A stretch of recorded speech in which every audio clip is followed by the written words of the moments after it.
الشمس والقمر بحسبان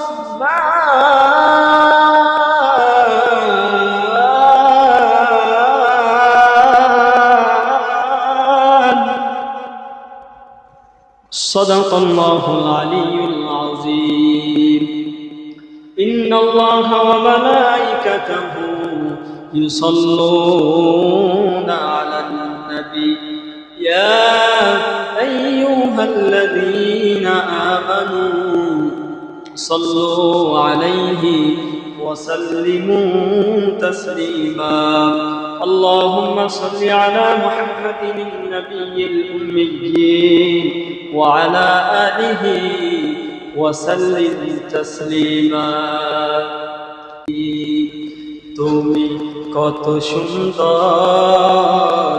কি করে বোঝাই কোনো ভাষা পাই না খুঁজে তোমার তুলনা তুমি নিজে আল্লাহ কত সুন্দর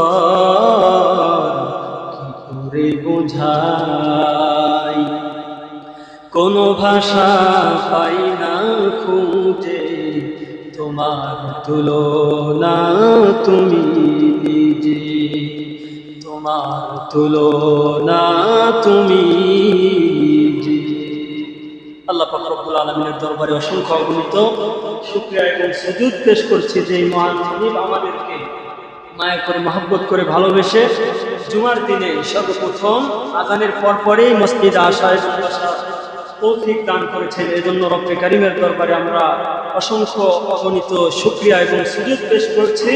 সকলে এক জবানে আমাদের ভালোবাসাকে একত্রিত করে বলি আলহামদুলিল্লাহ। আল্লাহ পাক রব্বুল আলামিন তার অসংখ্য অগণিত নিয়ামত দ্বারা আমরা বেষ্টিত। আল্লাহর রহম এবং নিয়ামত ছাড়া আমরা কেউ চলতে পারবো? কেউ চলতে পারবো না। এক পা সামনে অগ্রসর করার আমাদের সেই শক্তি নাই। অনেক মানুষ আছেন, সুস্থ মানুষ, বাসা থেকে বের হয়েছে, হঠাৎ স্টপ করে সেখানে আর এক কদম সামনে অগ্রসর হওয়ার সুযোগ নাই। অনেকেই ওই অবস্থায় কবরে চলে যায়। তাহলে বোঝা গেল আল্লাহ তাআলা আমাদেরকে এই সুস্থ রেখেছেন। অনেক যুবক মানুষ স্টপ করে, বড় ধরনের রোগে আক্রান্ত হয়ে যায়, তাহলে 30 বছর 25 বছরের মানুষ বড় ধরনের রোগে আক্রান্ত, হাঁটতে পারে না, চলতে পারে না মেডিকেলে।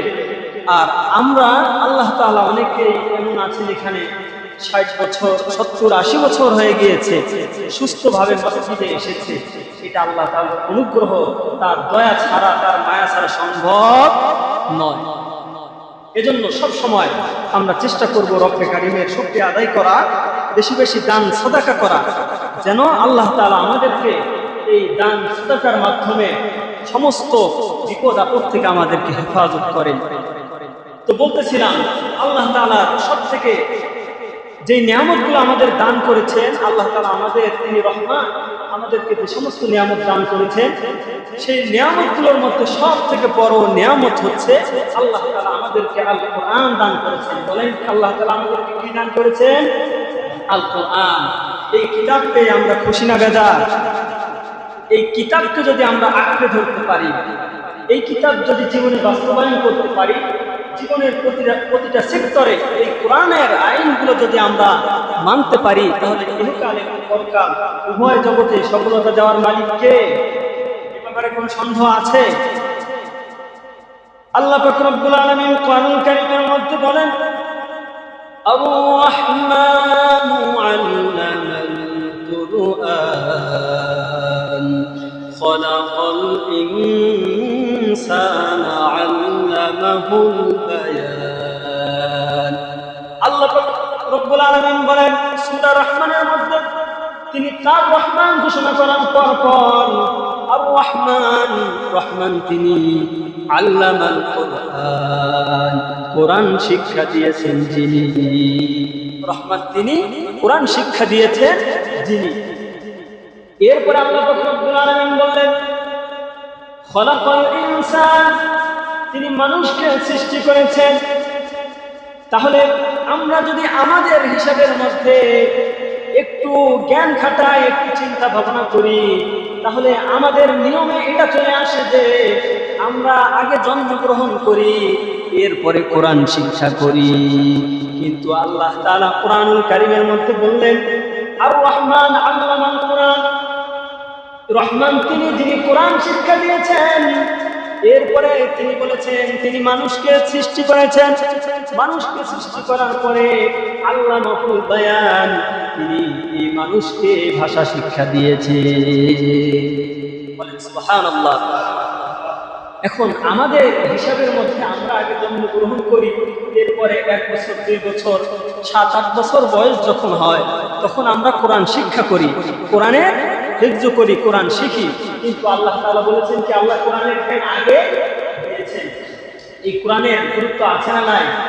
আল্লাহ কোরআন আগে আমাদেরকে শিক্ষা দিয়েছেন। আল্লাহ যেটা বলবেন এটাই কি সঠিক। ওয়ামান নাসদাকু মিনাল্লাহি কিলা, আল্লাহ পাক রব্বুল আলামিনের থেকে সত্যবাদী আর কে আছে? কোথায় আল্লাহর থেকে সত্যবাদী কেউ আছে? কেউ নাই। আসমান জমিনে আল্লাহর থেকে সত্যবাদী আর কেউ নাই। সুতরাং আল্লাহ পাক রব্বুল আলামিন যত নিয়ামত আমাদেরকে দান করেছেন, সব থেকে বড় নিয়ামত হচ্ছে তিনি তার বান্দাদেরকে কোরআন দান করেছেন। এই কোরআনের মাধ্যমে অন্ধকার একটা জগৎ থেকে তার বান্দাদেরকে আলোর পথে নিয়ে এসেছে।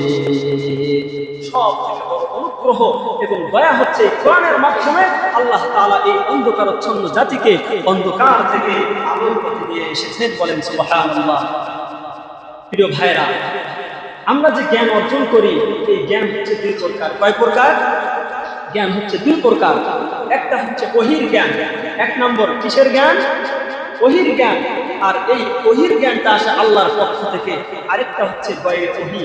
গয়রে ওহী হচ্ছে মানুষের চিন্তা প্রসূত, মানুষের মন মস্তিষ্ক প্রসূত যে জ্ঞান, এটাকে কি বলা হয়? গয়রে ওহীর জ্ঞান। একটু আওয়াজ করে বলেন, এটাকে কি বলা হয়? গয়রে ওহী। আর আল্লাহর পক্ষ থেকে যে জ্ঞানটা আসে এই জ্ঞান হচ্ছে ওহীর জ্ঞান। সুতরাং আমরা যে কোরআনের জ্ঞান অর্জন করি, এই কোরআনের জ্ঞানটা ওহীর জ্ঞান নাকি গয়রে ওহী? কোরআনের জ্ঞান ওহী নাকি গয়রে ওহী? কোরআনের জ্ঞান সম্পূর্ণ কি ওহীর জ্ঞান। আল্লাহ পাক রব্বুল আলামিন এই কোরআনকে নাযিল করেছেন বিশ্বনবী মুহাম্মদুর রাসূলুল্লাহ সাল্লাল্লাহু আলাইহি ওয়াসাল্লামের উপরে। এমন একটা সময় এই কোরআন নাযিল করেছেন যে সময়ের মানুষগুলো শুধুমাত্র চেহারা আকৃতিতে মানুষ ছিল, কিন্তু তাদের মধ্যে কোনো মনুষ্যত্ব ছিল না, তাদের মধ্যে ভালো মন্দ বোঝার সেই পার্থক্য ছিল না। কন্যা সন্তানদেরকে যারা জীবিত মাটির মধ্যে গেড়ে দিত, মাটির মধ্যে গর্ত খনন করে তাদেরকে সেখানে হত্যা করত, পরস্পরে যুগ যুগ ধরে কোনাকুনি মারামারি করত। এমন সময় আল্লাহ পাক রব্বুল আলামিন এই অন্ধকারচ্ছন্ন জগতে এই অন্ধকার এই পথভ্রষ্ট মানুষগুলোকে এই কোরআনুল কারীমের মাধ্যমে হেদায়েত দিয়েছেন। সুবহানাল্লাহ। এই কোরআনের মাধ্যমে আল্লাহ তাআলা তাদেরকে হেদায়েত দিয়েছেন। এখন একটা হচ্ছে ওহীর জ্ঞান, আরেকটা হচ্ছে গয়রে ওহী। ওহীর জ্ঞান আসে আল্লাহর পক্ষ থেকে, গয়রে ওহী এই জ্ঞানটা হচ্ছে মানুষের চিন্তা প্রসূত জ্ঞান, মানুষের মন মস্তিষ্ক প্রসূত জ্ঞান। এখন পৃথিবীর মানুষ নিজের জ্ঞানের মাধ্যমে কত কিছু আবিষ্কার করে। আজকে মানুষের চিন্তার মাধ্যমে এই পৃথিবীর বুক থেকে শত শত মাইল উপরে স্যাটেলাইট চলতেছে। আজকে পৃথিবীতে আমরা যে অবস্থানে আছি, আমাদের এই সব কিছুর ছবি সেখান থেকে ধারণ করা হচ্ছে।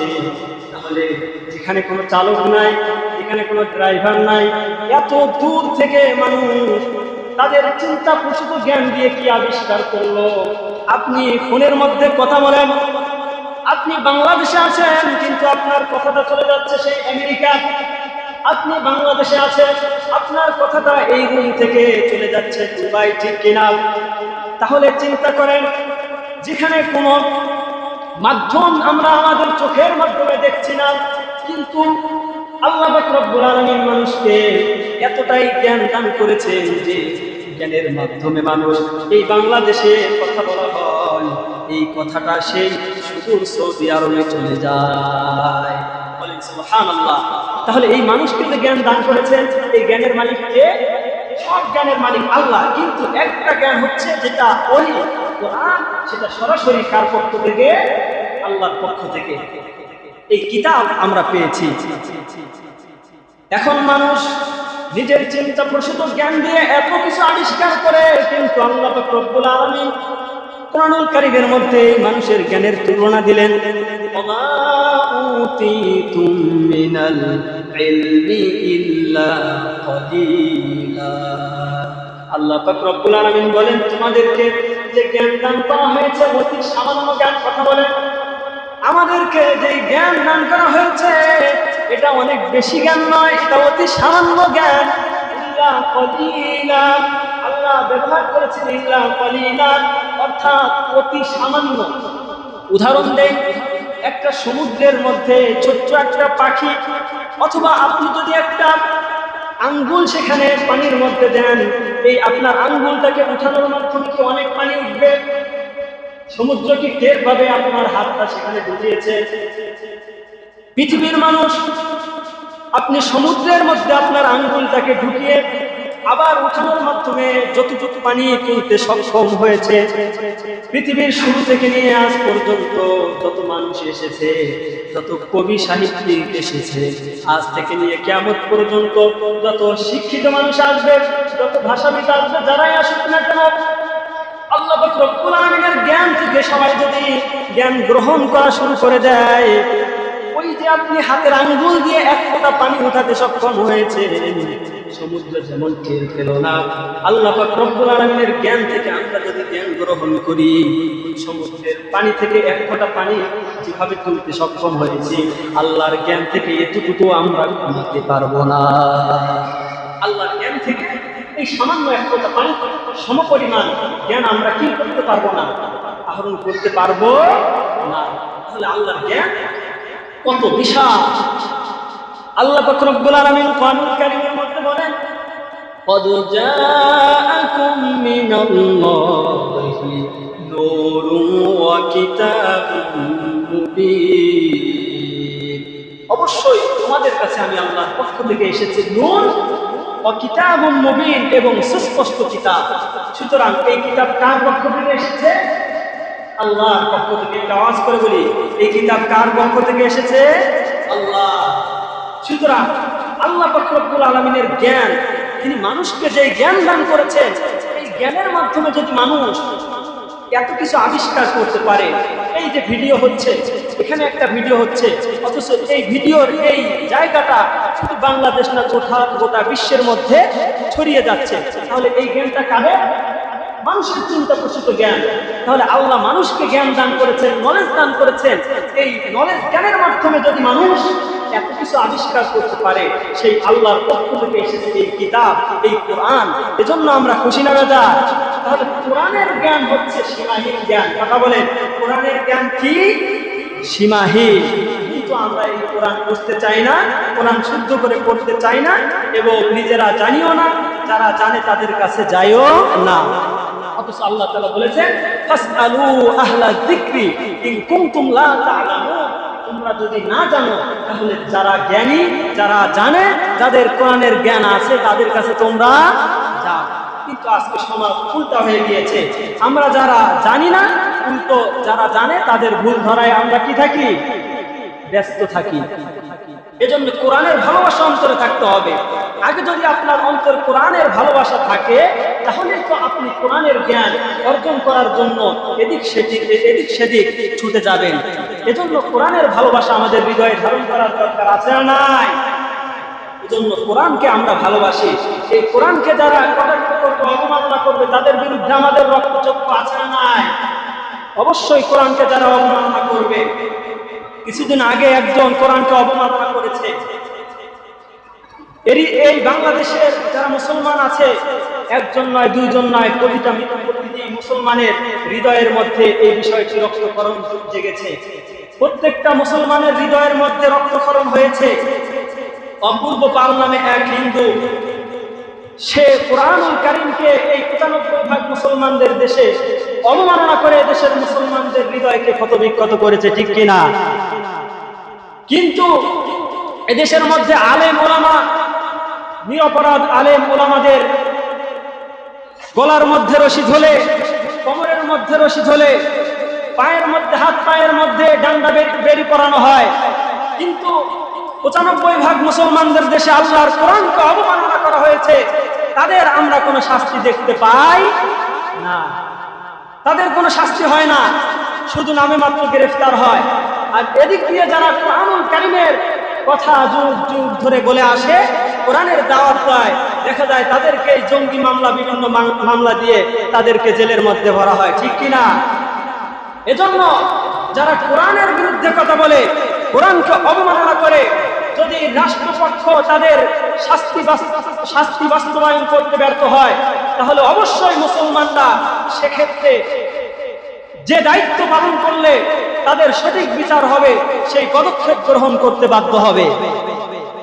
আমরা এদেশে মুসলমান, কোরআন প্রেমী, আমরা রসুলকে ভালোবাসি, আমরা আমাদের জীবন থেকেও কোরআনকে বেশ ভালোবাসি। আমাদের জীবন যেতে পারে, কিন্তু কোরআনের অবমাননা আমরা সহ্য করতে পারি।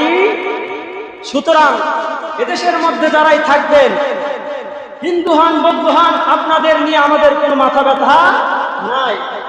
তবে আমাদের ধর্মীয় গ্রন্থ আল কোরআনুল কারীমকে অবমাননা করে, আমাদের ইসলামকে কটাক্ষ করে এই জমিনে কেউ থাকবে, এদেশের মুসলমানরা সেটা বরদাস্ত করবে না, অবশ্যই প্রতিবাদ করবে। এটা আমাদের ঈমানি প্রতিবাদের জায়গা। এটা যদি আমরা না করি তাহলে তো আমরা মুনাফিক হয়ে যাব। কারণ সাহাবায়ে কেরাম তারা এই ঈমান ইসলামের জন্য, কোরআনের জন্য জীবন দিয়েছেন। তাদের রক্তের মাধ্যমে আজকে আমরা এই ইসলাম পেয়েছি। রাসূলুল্লাহ সাল্লাল্লাহু আলাইহি সাল্লামের দান মোবারক শহীদ হয়েছে। তাদের সেই রক্তের বিনিময়ে আজকে আমরা এই ইসলাম, আজকে আমরা এই ঈমান, আজকে আমরা এই কোরআন পেয়েছি। সুতরাং এই মুসলমানদের জমিনে তোমরা থাকবা, আবার কোরআনকে অবমাননা করবা, এদেশের মুসলমান এটা কিছুতেই বরদাস্ত করবে না। যারা রাষ্ট্রের দায়িত্ব রয়েছেন, আমরা তাদের কাছে বিনীত আহ্বান জানাই, তাদের কাছে এই অনুরোধ জানাই, সে যেই হোক না কেন, যেই ধর্মেরই হোক না কেন, কোরআনকে যদি কেউ অবমাননা করে, রাষ্ট্রপক্ষ থেকে তাদের সর্বোচ্চ শাস্তি মৃত্যুদণ্ড কায়েম করতে হবে, ঠিক কিনা? যদি না করতে ব্যর্থ হন, তাহলে এদেশের জনগণ আপনাদের পাওনা বুঝিয়ে দিবে। কারণ এদেশের জনগণ অবশ্যই তারা বেশিরভাগ মুসলমান, তারা আল্লাহর রাসূলের অবমাননা, কোরআনের অবমাননা, ইসলামের অবমাননা সহ্য করে তারা ঘরের মধ্যে বসে থাকবে না। সুতরাং যারা রাষ্ট্রের মধ্যে দায়িত্ব রয়েছে, এই বিষয়গুলো অবশ্যই আপনারা আপনাদের দৃষ্টিভঙ্গি দিয়ে দেখবেন এবং সঠিক তদন্তের মাধ্যমে যারাই দোষী তাদের বিরুদ্ধে আপনারা অ্যাকশন নিতে অবশ্যই বাধ্য থাকবেন। তাছাড়া মুসলমানরা এটা কিছুতেই বরদাস্ত করবে না। তো বলতেছিলাম, আল্লাহ পাক রব্বুল আলামিন এই কোরআনকে সবথেকে বড় নিয়ামত হিসেবে আমাদেরকে দান করেছেন। এজন্য এই কিতাব আমাদের হেদায়েতের জন্য, এই কিতাব কি মাধ্যম। এই কিতাবকে যদি আমরা ইগনোর করি, এই কিতাবকে যদি আমরা ছেড়ে যাই, তাহলে আমাদের জীবনে কি আসবে? আলো নাকি অন্ধকার আসবে। আল্লাহ পাক রব্বুল আলামিন এই কিতাবের অনেকগুলো নাম রেখেছেন। এই নামগুলো হচ্ছে ঠিক, এই কিতাবের নাম কি? যিকির। এই কিতাবের নাম হচ্ছে শিফা। আল্লাহ পাক রব্বুল আলামিন কোরআনুল কারীমের মধ্যে বলেন, ইয়া আইয়ুহান নাসু ক্বাদ জাআতকুম মাউইযাতুম মির রাব্বিকুম ওয়া শিফাউল লিমা ফিস সুদূর। ইয়া আইয়ুহান নাসু ক্বাদ জাআতকুম মাউইযাতুম মির রাব্বিকুম, তোমাদের রবের পক্ষ থেকে তোমাদের কাছে উপদেশ এসেছে। এই উপদেশ এই কোরআনুল কারীম। ইয়া আইয়ুহান নাস ক্বাদ জাআতকুম মাউইযাতুম মির রাব্বিকুম ওয়া শিফাউল লিমা ফিস সুদূর, এবং তোমাদের অন্তরে যে ব্যাধি রয়েছে, এই ব্যাধি সমাধান, এই ব্যাধির সুস্থকরণ এই কোরআনের মধ্যে রয়েছে। বলেন সুবহানাল্লাহ। তাহলে এই কোরআনের নাম যে শিফা, আমরা কোথায় থেকে পেলাম? কোরআন থেকে। আবার এই কোরআনের নাম হচ্ছে ফুরকান।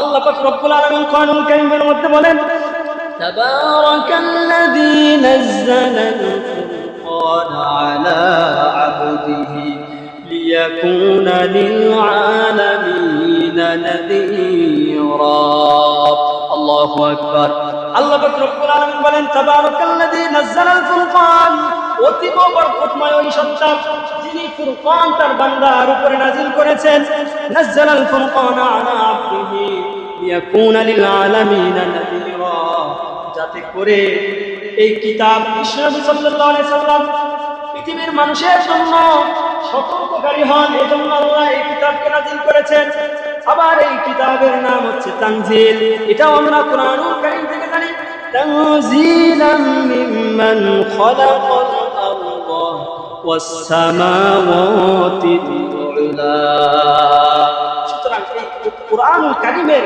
যে নামগুলো এগুলো কার পক্ষ থেকে এসেছে আল্লাহর পক্ষ থেকে এই কিতাবের মধ্যে কোনো সন্দেহ নাই আমার ভাইরা কোরআন অর্থ সর্বাধিক পঠিত কিতাব কোরআন অর্থ যাকে সব থেকে বেশি পাঠ করা হয় আপনারা বলেন এই কোরআনুল কারীমকে যত বেশি পাঠ করা হয় এই কোরআনকে যত বেশি তেলাওয়াত করা হয় অন্য কোনো ধর্মে অন্য কোনো ধর্মীয় বই কি এই পরিমাণ পাঠ করা হয় নাকি অন্য কোনো বই এই পরিমাণ পাঠ করা হয় বাংলাদেশের মধ্যে যদি আপনি লক্ষ্য করেন আমার মনে হয় না 1 মিনিট এই কোরআনুল কারীমের তেলাওয়াত বন্ধ থাকে আপনি দিনের বেলা মাদ্রাসাগুলোতে যাবেন ছোট্ট ছোট্ট হাফেজ সাহেবরা যারা মাদ্রাসায় পড়ে সারাদিন এই কোরআনের তেলাওয়াত করে কি করে না আবার যখন রাতের বেলা আপনি ঘুমিয়ে যান অনেক আল্লাহর বান্দা আছে তারা রাতের বেলা দাঁড়িয়ে দাঁড়িয়ে তাহাজ্জুদের নামাজে এই কোরআন তেলাওয়াত করে কি করে না কথা বলেন সারা রাত দাঁড়িয়ে দাঁড়িয়ে অনেকেই কোরআন তেলাওয়াত করে যারা হাফেজ সাহেবরা তারা তেলাওয়াত করে সাধারণ মানুষ তেলাওয়াত করে মা বোনেরা তেলাওয়াত করে আবার এদেশের মধ্যে যখন রাত অন্য দেশে দিন আপনি রাতে ঘুমিয়ে যান তারা দিনে তেলাওয়াত করে তারা দিনে ঘুমিয়ে যায় আমরা রাতে তেলাওয়াত করি এভাবে গোটা বিশ্বের মধ্যে 1 সেকেন্ডের জন্য এই কোরআনুল কারীমের তেলাওয়াত বন্ধ নাই সুতরাং এজন্য আল্লাহ পাক রব্বুল আলামিন এই কোরআনুল কারীমের তেলাওয়াতের বরকতে আমাদেরকে অনেক বিপদ আপদ থেকে হেফাজত করেন কি করেন না কথা বলে একই মাত্রার ভূমিকম্প অন্য দেশে হয়ে সব তছনছ হয়ে যায় অনেক সময় কিন্তু বাংলাদেশে এমন ভূমিকম্প হওয়ার পরেও একটা বিল্ডিং এর ক্ষয়ক্ষতি হয় না এর মাধ্যম কি এর মানে আমরা যে এদেশের মধ্যে লক্ষ লক্ষ হাফেজ কোরআন আছে না নাই এই যে কোরআন তেলাওয়াত করে আল্লাহ পাক রব্বুল আলামিন যেই মাটির মধ্যে কোরআনের তেলাওয়াত হয় ওই মাটিকে ধ্বংস করবেন এত সহজে নয় আল্লাহ দেখেন আমার বান্দারা কোরআনুল কারীমের তেলাওয়াত করে যে সময়ে অন্যান্য দেশে অনেকে বেহায়াপনায় ব্যস্ত আল্লাহ দেখছেন আমার বান্দারা গভীর রাতে জেগে তাহাজ্জুদের নামাজে কোরআন তেলাওয়াত করে আল্লাহ দেখছেন আমার বান্দারা তারা রাতের বেলা জেগে জেগে দিনের বেলা জেগে জেগে সারাদিন কোরআন তেলাওয়াত করে সুতরাং ভূমিকম্প তুমি আসবা আমার বান্দাদেরকে সতর্ক করো আমার হুকুমে আমার বান্দাদের যেন কোনো ক্ষতি না হয় এজন্য কোরআনুল কারীমের বরকতের মাধ্যমে অনেক সময় আমরা অনেক বড় বড় বিপদ থেকে বেঁচে যাই এটা আমাদের অনেক সময় বুঝে আসে না এজন্য সব সময় কোরআনের প্রতি ভালোবাসা থাকার দরকার আছে না নাই যারা কোরআনকে ভালোবাসে আমরা তাদেরকে ভালোবাসি যারা কোরআনের সাথে দুশমনি রাখে তাদের সাথে আমাদের কোনো সম্পর্ক যারা কোরআনকে ভালোবাসবে তাদের জন্য আমরা সব কিছু করতে পারি যারা কোরআনের সাথে দুশমনি রাখে তাদের বিপক্ষে আমাদের রক্তচক্ষু আছে না নাই সুতরাং তোমরা কোরআনকে ভালোবাসবে আমরা মাথায় তুলে নিব তুমি যেই দলের হও না কেন যেই মতের হও না কেন আমার কোরআনের বিরোধিতা করবা আমার রক্তচক্ষু তোমার বিরুদ্ধে দাঁড়িয়ে যাবে কোরআন আমাদের ভালোবাসার মানদণ্ড কোরআন আমাদের হেদায়েতের পথ কোরআন আমাদের মুক্তির পথ কোরআনকে যদি আমরা জীবনে বাস্তবায়ন করি কোরআনকে যদি আমরা মানি তাহলে সব পথ আমাদের ক্লিয়ার হয়ে যাবে সব সমাধান এই কোরআনের মধ্যে আছে না নাই কথা বলেন আছে না নাই সব সমাধান আল্লাহ তাআলা এই কোরআনের মধ্যে দিয়ে দিয়েছে সুতরাং এই কিতাবকে আমাদের জীবন দিয়ে আঁকড়ে ধরার দরকার আছে না নাই এই কিতাবকে আল্লাহ কেন নাযিল করেছেন এ কথা আল্লাহ তাআলা কোরআনুল কারীমের মধ্যে বলে দিলেন আলিফ লাম রা কিতাবুন আনজালনাহু ইলাইকা লিতুখরিজান নাস মিনাজ যুলুমাতি ইলান নূর। নবী হে আপনার প্রতি এই কিতাবকে নাযিল করেছি যাতে করে পৃথিবীর এই অন্ধকারাচ্ছন্ন মানুষগুলোকে, যারা শিরকের মধ্যে লিপ্ত, যারা মূর্তি পূজা করে, যারা সূর্য পুরাণ পূজা করে, যারা আমি আল্লাহর সাথে শিরক করে, যারা গণতন্ত্র সহ মানুষের তৈরি করা মতবাদ নিয়ে সমাজের মধ্যে বাদগ্রস্ত হয়ে আছে, এমন সব মানুষকে আপনি অন্ধকার থেকে আলোর পথে বের করে আনবেন। এজন্য আমি আল্লাহ এই কিতাব আপনার প্রতি নাযিল করেছি। এজন্য আমি আল্লাহ আপনাকে এই কিতাব দান করেছি।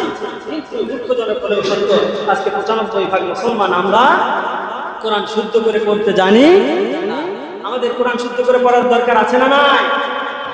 এই কোরআনের আলোচনা বেশি বেশি হওয়া দরকার। কোরআনের গুরুত্ব, যে আমরা যে নামাজ পড়ি, এই নামাজ পড়ার মাধ্যমে আমরা আল্লাহ সন্তুষ্ট অর্জন করি। আকরাবু মা ইয়াকুনুল আবদু মির রাব্বিহি ওয়া হুয়া সাজিদুন।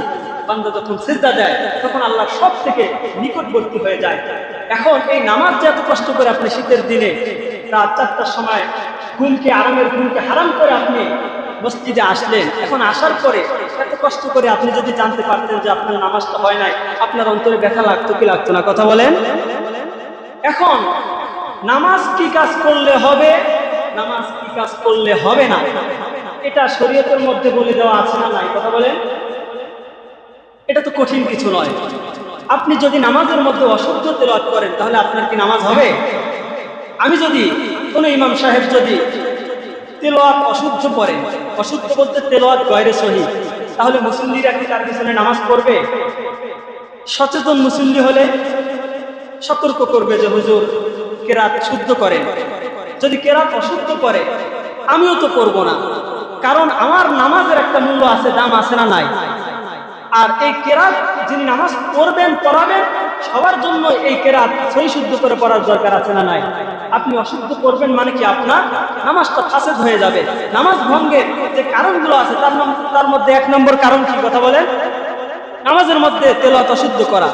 এখন যদি আমরা ইন্টারভিউ নেই, শুধু তো ইন্টারভিউ হয় যারা তারাবি পড়ায় তাদের ইন্টারভিউ আছে, ইমাম সাহেব নেবেন তাদের ইন্টারভিউ আছে, কিন্তু যারা মুসল্লি আপনাদের এই নামাজ কষ্ট করে এই বাড়িঘর সবকিছু ছেড়ে আপনি শীতের দিনে রোদ বৃষ্টি ঝড়ে এই যে মসজিদে আসলেন, আপনার নামাজের কি মূল্য নাই? আপনি নিজে নিজে যখন নামাজটা পড়েন এই নামাজের মধ্যে একটু ভেবে দেখেন, যদি অশুদ্ধ তেলাওয়াত হয়, আপনি এত কষ্ট করে নামাজটা পড়লেন কিন্তু আপনার নামাজ ঠিকই কি হচ্ছে না? হচ্ছে না।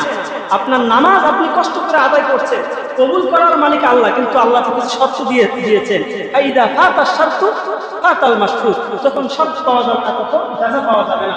আল্লাহ বলেছেন শরীয়তের মধ্যে এসেছে যে এই আপনার নামাজ শুদ্ধ হওয়ার জন্য কোরআনকে শুদ্ধ করে পড়তে হবে, কিন্তু আপনি কোরআনকে শুদ্ধ করে পড়লেন না মানে আপনার নামাজ ফাসেদ, আপনার নামাজ হবে না।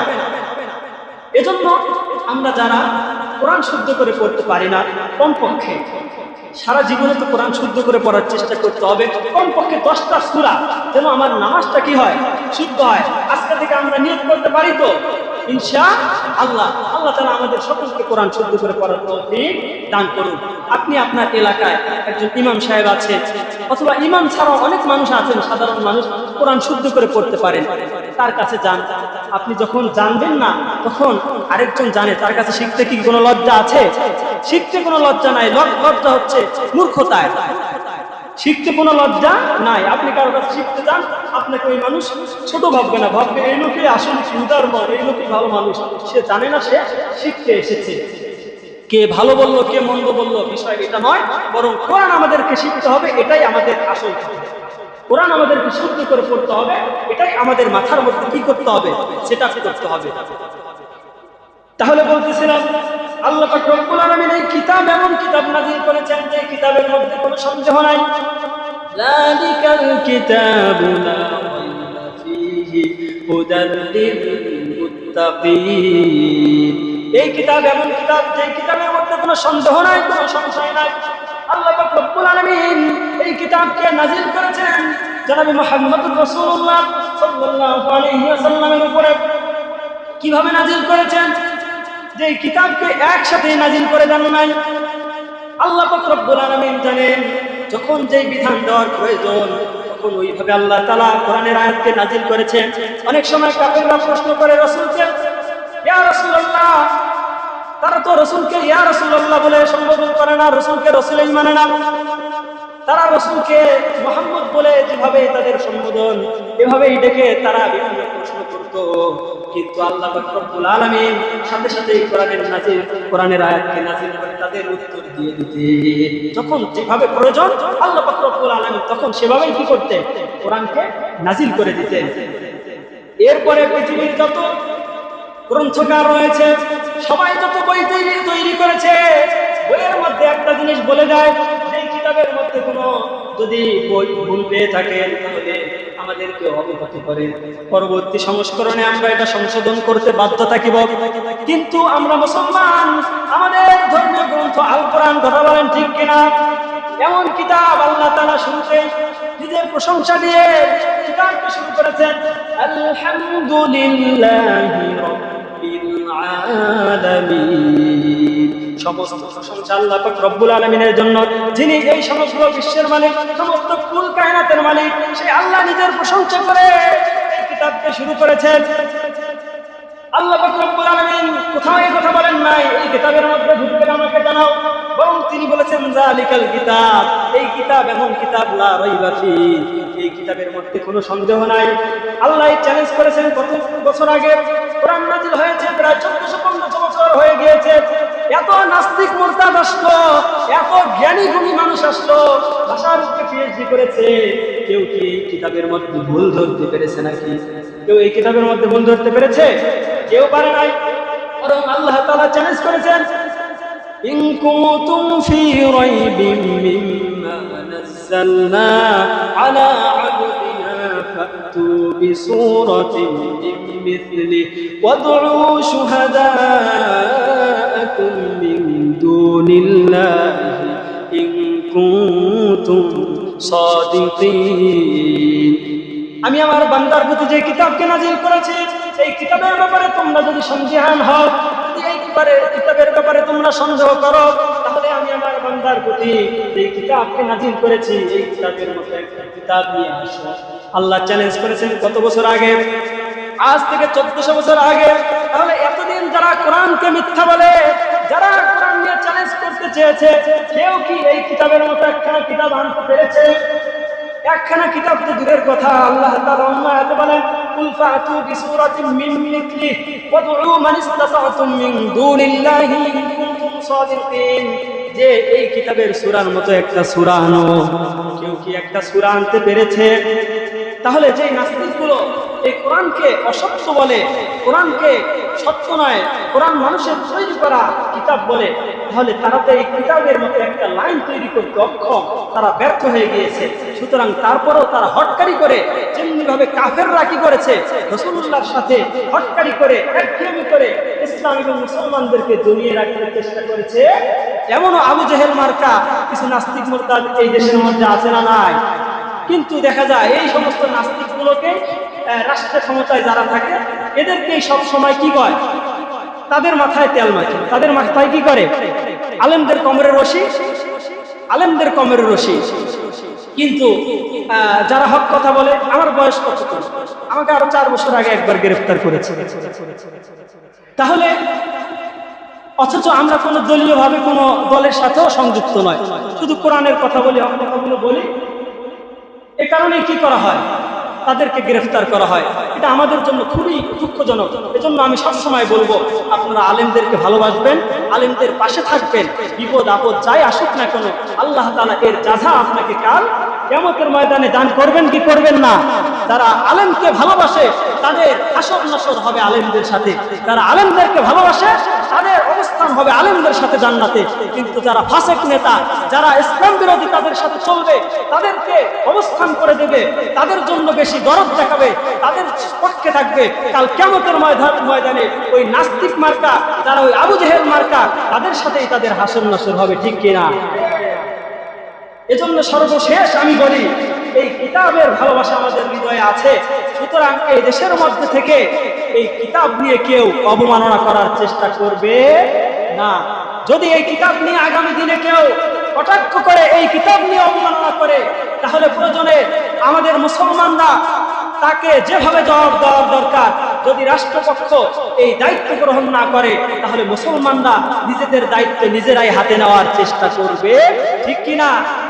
এজন্য অবশ্যই আমরা কোরআনকে ভালোবাসি, আমরা আমাদের কোরআন আমাদের জীবনে আমরা প্রাধান্য দিব, প্রতিটা ক্ষেত্রে কোরআন সহি শুদ্ধ করে শিখব। আজ থেকে নিয়ত করি আল্লাহ তাআলা যেন এই কোরআন আমরা সহি শুদ্ধ করে পড়তে পারি, আমাদের সন্তানদেরকে আমরা কোরআন সহি শুদ্ধ করে পড়াতে পারি, নিজের পরিবারের লোকজনকে আমরা কোরআন শিক্ষা দেওয়ার জন্য প্রয়োজন বলে একজন শিক্ষক নিয়োগ দিব, তারপরেও তাদেরকে কোরআন শিক্ষা দিব। দুঃখজনক হলেও সত্য, আজকে একটা ইংলিশ টিচারকে বা গণিত টিচারকে ৩,০০০, ৪,০০০, ৫,০০০ টাকা দিয়ে আমরা তাদেরকে রাখি কত আপ্যায়ন, কিন্তু কোরআন শিখাতে গেলে ৫০০ টাকার উপরে পকেট থেকে বের হয় না। এজন্য কোরআনকে আপনি যেমন মূল্যায়ন করবেন প্রিয় ভাই, কোরআনও আপনাকে কাল কিয়ামতের ময়দানে এমনই মূল্যায়ন করবে। আপনি শুধু ইসলামকে ভালোবাসি, রসুলকে ভালোবাসি, একেবারে রসুলের আশিক দাবি করে জান্নাতের মধ্যে ঢুকে যাবেন, এত সহজ না। আপনি কতটুকু ভালোবেসেছেন, কতটুকু কাজে প্রমাণ করেছেন, আল্লাহ তাআলা আপনার অন্তর দেখবেন, আপনার আমল দেখবেন, আপনার বাস্তবতা দেখবেন, ঠিক কিনা? এজন্য আল্লাহ তাআলা আমাদেরকে কোরআন ভালোবাসার তৌফিক দান করুন, আমরা যেন কোরআনকে বুকে লালন করে বুকে ধারণ করে কবরে যেতে পারি। আল্লাহ তাআলা এই তৌফিক আমাদেরকে দান করুন। আমিন। ওয়া আখিরু দাওয়ানা আনিল হামদুলিল্লাহি রাব্বিল আলামিন।